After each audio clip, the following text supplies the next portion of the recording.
In my 26 years of life, I've never seen anything like this, and I don't know who to tell. I work for a construction contractor, and we gotta renovate an old high school that has been in use since like the 20s.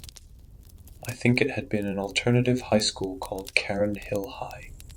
Some folks around Hillside say it's haunted.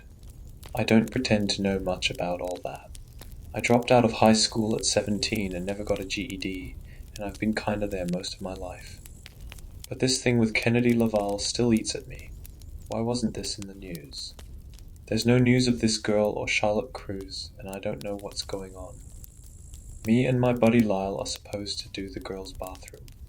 We took down the stalls with all the fucking graffiti, and weird symbols and whatever. There was a weird one on a door, but teenagers are weird. It was quick work, and I was like, whatever. Then we tackled stripping tile and gutting drywall. When we pulled back the tile, though, a sandwich Ziploc bag fell out from a hole in the wall. In it was a thumb drive, a sticky note with a weird symbol on it, maybe the one from the stall door, and an old vape pen. I probably should have reported it, maybe whined about the extra work to fill the hole in, but something just felt, I don't know, off. There was only a video file on the thumb drive. Here's the transcript of it. It was just a teen girl talking, a few snippets of other videos edited in. She's sitting in a stall in the bathroom, I think probably this one. She was more on the goth side. I probably would have wanted to date her when I was younger. But she looked scared, really fucking scared, the mascara running down her face. She said impossible shit. She said ahem and started talking. My name is Kennedy Rose Lavala. I'm 17 years old and I'm a junior at Caron Hill High School.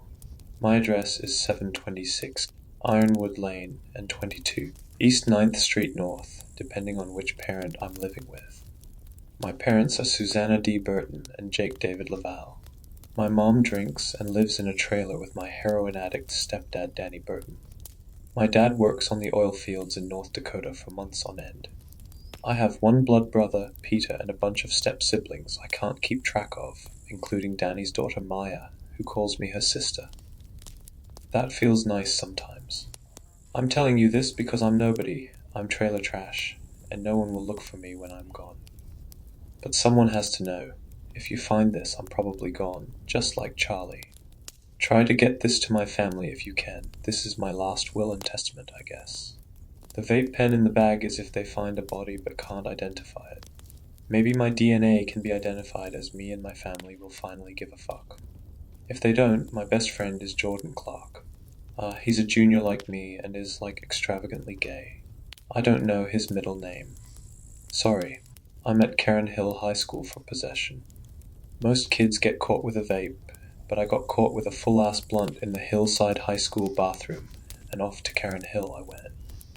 My mom said I'm the best self-sabotager or whatever she knows, but it runs in the family. That's what made Charlie so intriguing to me. Charlie Cruz is a girl from my class. Her name is short for Charlotte. Her Spanish heritage, her blonde hair and olive skin, makes her glow in the halls. We went to elementary school together, and she was always beautiful. While most of us at Caron Hill are here for possession or behavior, Charlie took her freshman year off to help her mom recover from surgery. I forget what kind. Either way, she got behind. When she got here, she immediately caught the eye of Michael Duran, the most popular guy at school. He was another one with a spotless record, although he and I smoked weed a lot with friends on the weekend. Michael was making moves on me, and we had slept together once maybe after a party with too much tequila. So when Charlie told me he asked her out on a date, we realized how fucking shady that was. So Charlie and I made a pact, and it made us friends, although I realize now that I probably took it more seriously than she did. She and I agreed that we would both ditch Michael and date each other to spite him. My heart leapt at the idea, because I'm pretty sure I loved her. Long story short, it didn't work out like that. Charlie dated Michael, and I didn't really talk to either of them much again. Until Charlie went missing. Charlie's issue was absenteeism, sure, but she always kept Michael in the loop. I don't know, things like watching her brothers or her mom taking surprise trips to the city were normal, if I remember right. But this time there was nothing. No contact. Michael even asked me if I had heard from her, but nothing. He mentioned he went to her house and her mom said Charlie was supposed to be with him, but she was like knee-deep in a bottle of rye whiskey and a hookah or something, so she slammed the door in his face. Charlie was another nobody to the law, so no one looked for her. Then the rumors started. I don't know who started them, but I heard them from Jordan that there was a TikTok or Instagram live video somewhere Charlie had started at Caron Hill, and that the school security cameras showed that she never left the building. I managed to track down the video which Charlie had posted to her Instagram story. Here, Kennedy cut to a screen capture of the Instagram live. It was night, in selfie mode looking at the sky. Charlie walked around, her face in view, trees and streetlights in the background. She was a pretty girl too, but there was something wrong. Something in the way that Charlie's eyes glinted in the nearby streetlights, in the way her smile stretched just slightly too far across her face, in the way she kept quiet and just kinda looked at the camera, that grin plastered on her face. I couldn't help but wonder what she was doing. The 2-floor brick building of Caron Hill High School was right behind her. What was she doing at the school? Kennedy cut back to her video and continued talking. Yeah, I don't know either. That's not the Charlie I know. That Charlie grins too much, and I knew something was off.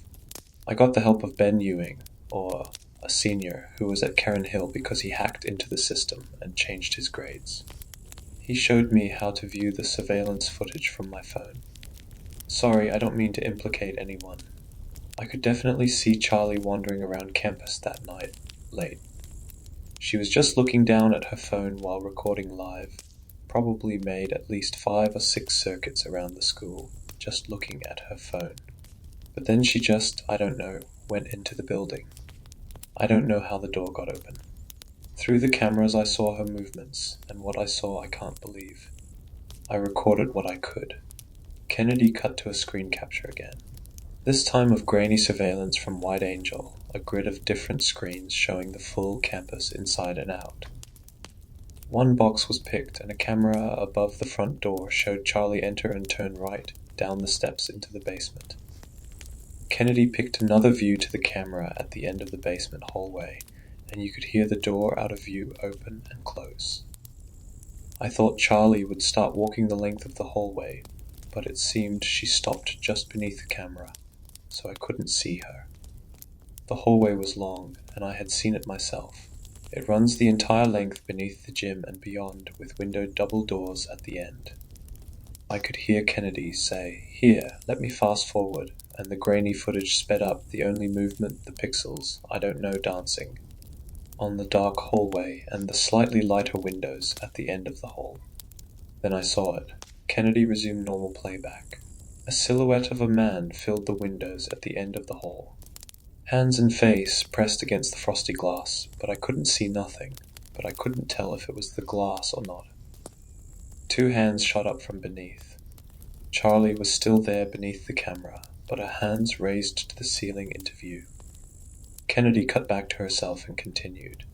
I don't know, I really don't. This continues until the sun rises nearly 6 hours later, Charlie's hands still up in, I don't know, worshipping form. The figure disappears in the sunlight and her arms go down. But here's the thing, she never goes back up the stairs or down the hall, and there are no other ways out. School just resumes like normal the next day. ISS happens down there, so you can see Mr. Tellers escorting kids down to the room and some others wandering through for lunch, but nothing more of Charlie. I tried to show my family, but they claimed I was smoking too much and wouldn't give me the time of day. Even Peter and Maya laughed. What was I supposed to do?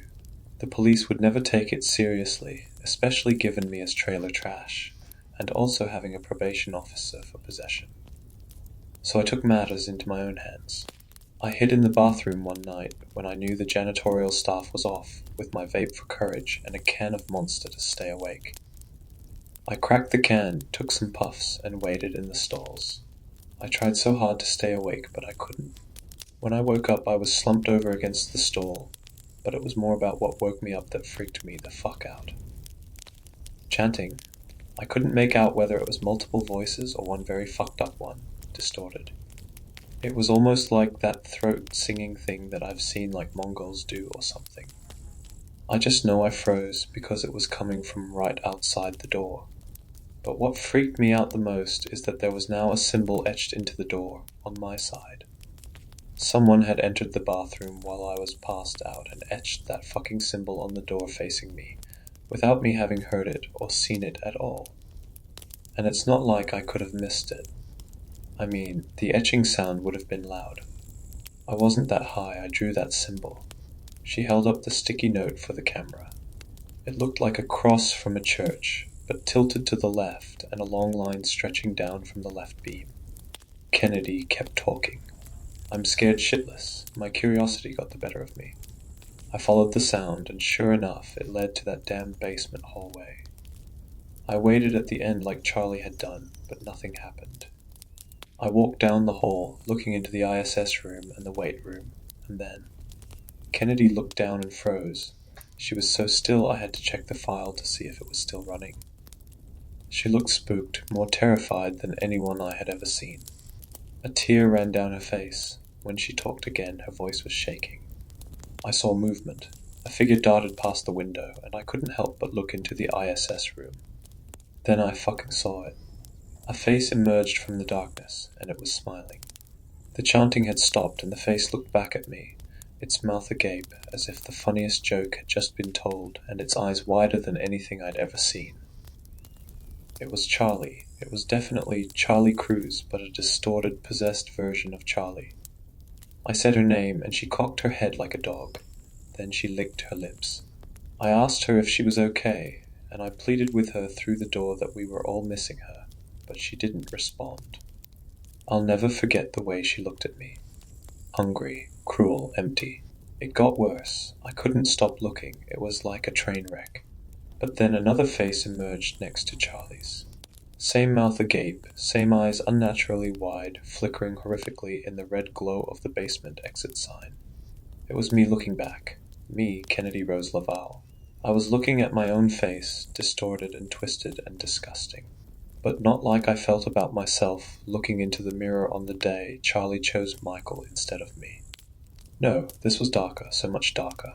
It was like looking into the pit of hell, like my father's angry fist in a look, like the bottom of Mom's bottles as she reached for another.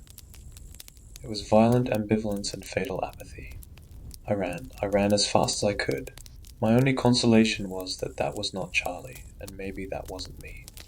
But the other part of that is that if it wasn't me, then I would disappear like Charlie. I've pleaded to whatever God is up there, but I can't help this feeling of all-consuming dread, like I've seen too much and there's a price to pay. I'm doomed. Maybe I'll go to the same place as Charlie, and maybe we'll be together. I don't know. This all happened last night, and I need someone to know, so I'm hiding it here. Maybe they'll tear this goddamn building down and release whatever's here, or even better, kill it. So please, take this as a warning. Burn this building to the ground, because whatever's here is wrong. So fucking wrong. My name is Kennedy Rosa Lavala. I'm 17 years old, and I'm a junior at Caron Hill High School. My vape for DNA if they find my body. The post-it note so you know what to look for. Signing off. The video stopped on this girl's sad smile. I'm scared. I can't find anything with Kennedy Laval or Charlie Cruz. Maybe I didn't look hard enough. What do I do? How serious is this, and does anyone know anything about it? How do I convince my boss to listen to a random video of a scared teenage girl? Where do I go from here? I'm beginning to see her face out the corner of my eye.